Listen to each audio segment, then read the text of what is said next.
అందరికీ నమస్కారం. హైందవ సంస్కృతంలో ఆంధ్రప్రదేశ్‌కి ప్రత్యేక ప్రస్థానం ఉంది. శ్రీ మహావిష్ణువు ముఖ్యమైన దశావతారాలలో 7 అవతారాలు మన ఆంధ్రప్రదేశ్‌లోనే జరిగాయనే విషయం మీకు తెలుసా?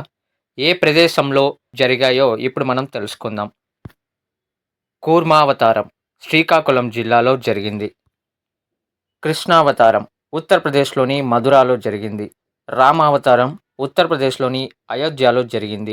వెంకటేశ్వర అవతారం తిరుమల, తిరుపతి జిల్లాలో జరిగింది. మత్స్యావతారం నాగలాపురం, చిత్తూరు జిల్లాలో జరిగింది. వామన అవతారం బాపట్ల జిల్లాలోని పరుచూరులో జరిగింది.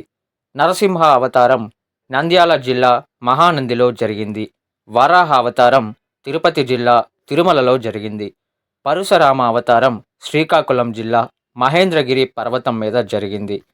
ఈ అవతారం ఇంకా జరగలేదు. కలియుగాంతంలో జరుగుతుంది. అదే కల్కి అవతారం. శంబాలా నగరం ఖచ్చితమైన ప్రదేశం చెప్పలేము, కానీ టిబెట్ హిమాలయాల ప్రాంతంలో ఉంటుందని అంచనా.